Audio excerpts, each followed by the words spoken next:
Knitting by Faith, Chapter 7. The Pattern. Take your needle, my child, and work at your pattern. It will come out a rose by and by. Life is like that, one stitch at a time, taken patiently, and the pattern will come out all right. Oliver Wendell Holmes. On my first mission trip to India in 2009, my focus was to teach knitting to women. The leader of the mission trip, Chris, did not know how to knit at the beginning of the 2-week journey.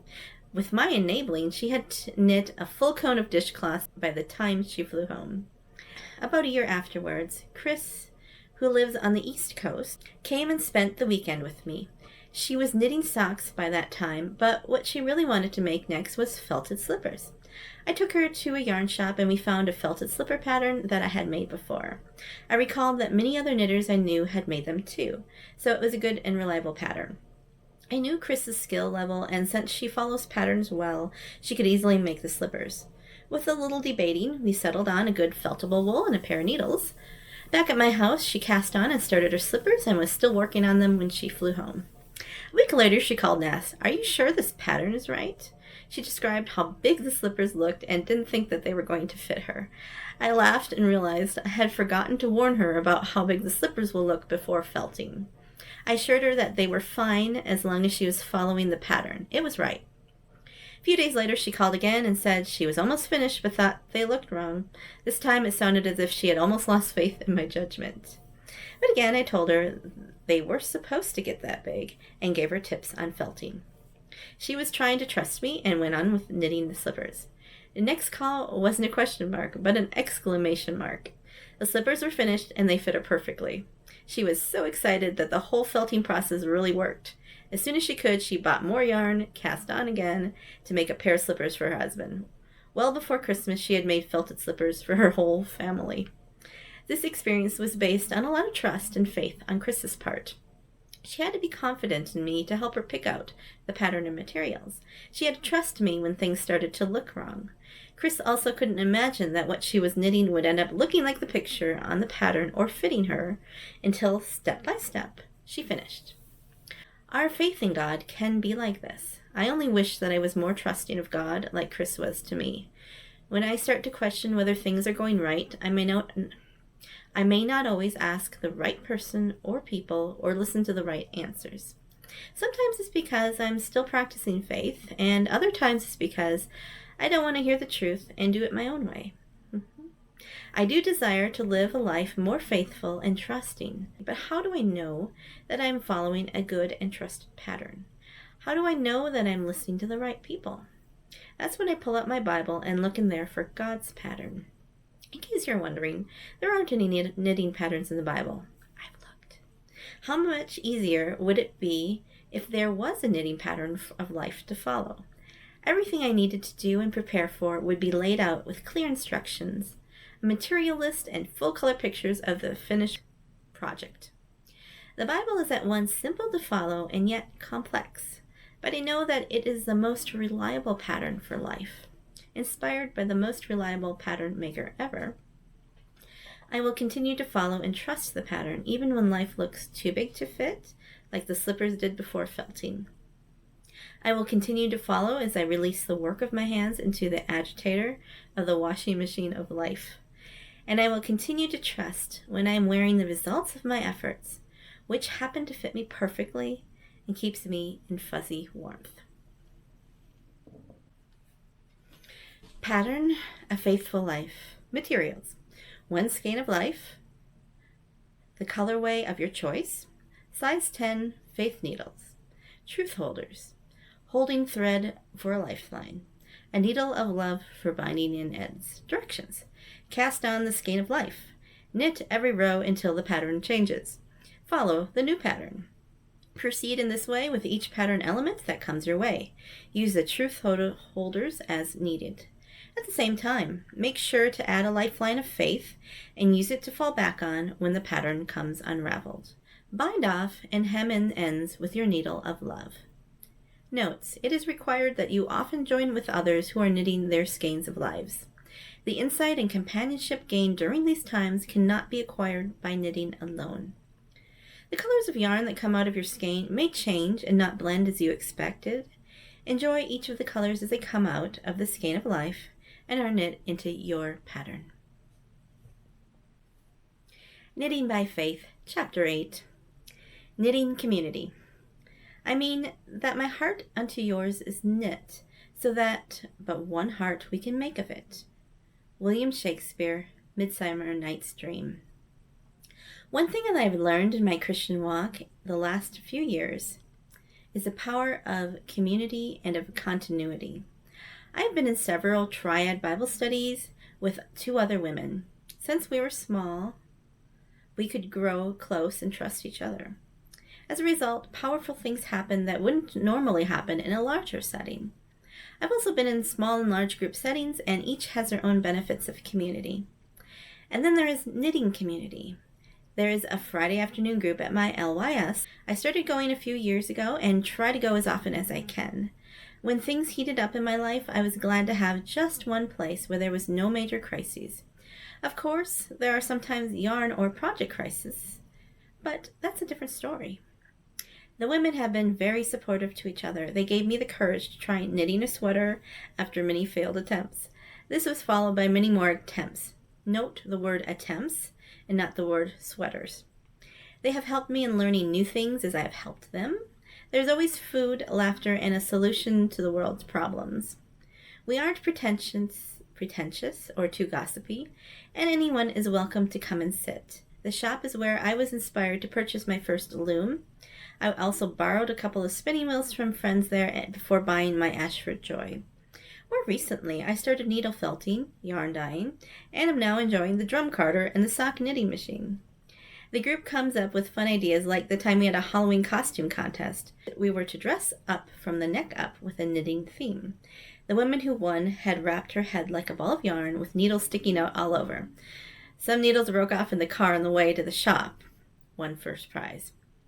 When we heard that the Textile Center of Minnesota had a Rowan exhibit, they rented a limo to go there in style. We even started our own book club, which is as unique as our group is, and is focused more on food than books. One Friday, I brought a cardigan to work on. I had accidentally attached the sleeve inside out. The sleeve was knitted on, so the only way to fix it was to unravel the sleeve entirely and re-knit it. I brought it to the group, knowing that I couldn't tackle this on my own and needed support. When I eventually knit the sleeve in correctly, another lady cheered me on. What had once been a fun way to spend an afternoon when I should have been cleaning has become something of a necessity. Where else would I go to get through the tricky parts of knitting, show off finished objects and admire those made by others, to ask advice for a pattern or which color of yarn to use, to be inspired by what others have done in our shared love of fiber. Sure, there are online places for knitting community. I am part of several groups on Ravelry, but they pale in comparison to real live cheers and smiles. I am fortunate to have found a place where everyone truly does know my name, and they are glad that I came. What can be accomplished when a group of fiber enthusiasts get together is often greater than what one can do on their own. For many years I had knit in the dark on my own, following my own tune, but without the honing of others, I would not be the knitter I am today. I am now in the light with the support of those who understand fiber. This is just another aspect that knitting and Christianity have in common. When I gather in a church, we are all there for the same ultimate purpose, to worship God. A person could worship God at home by themselves, but they miss out on the community of others. Together as believers, we shape each other like rough stones put through a rock tumbler. The more we interact together, the more rough parts are knocked off, and we become smoother and brighter. As a group, we can pool our efforts and resources to help others in our community and around the world.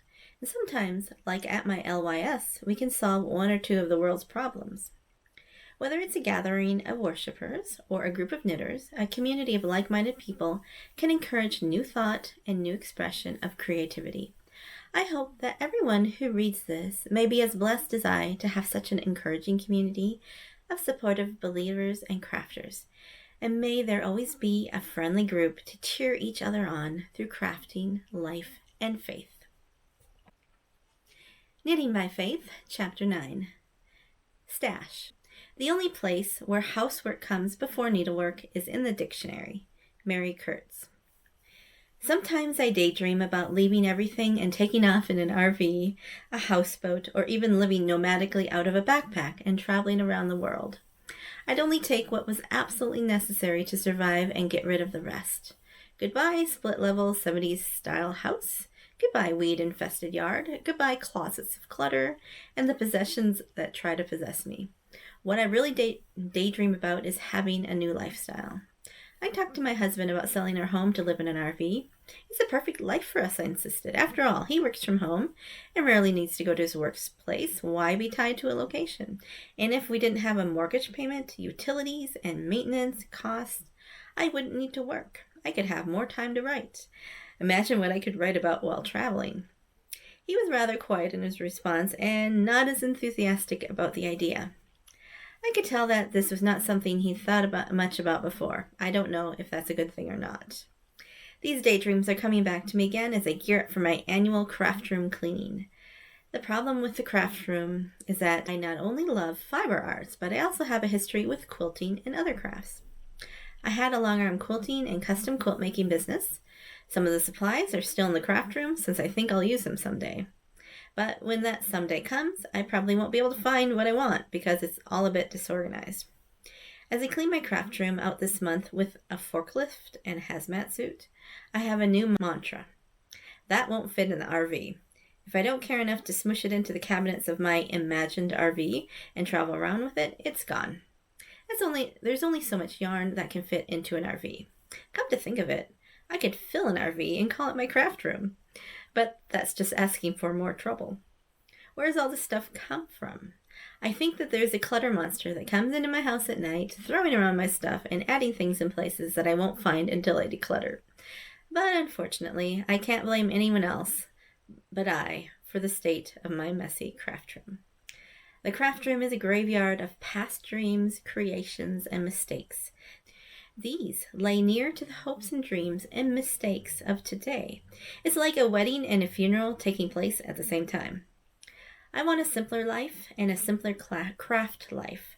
If I can get rid of what I don't need, then when I want to make something new, I can go buy the yarn or fiber without guilt. I will then have only the things needed for current projects.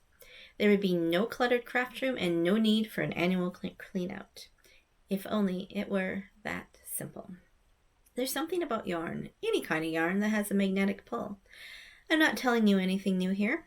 You've been to the yarn shop after you've just started a new project and find yourself buying another. You've come home with a bag of yarn that you're not sure why you bought.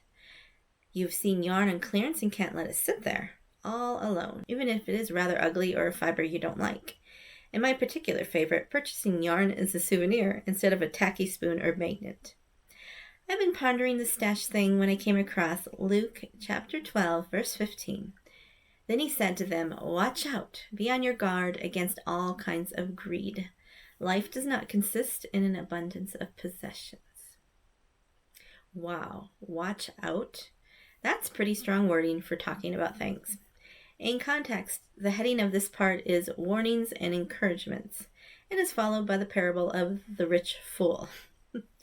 Jesus seems to be saying, in a nutshell, you matter to God, now show that God matters to you. In this instance is to put your faith in God, not in your possessions.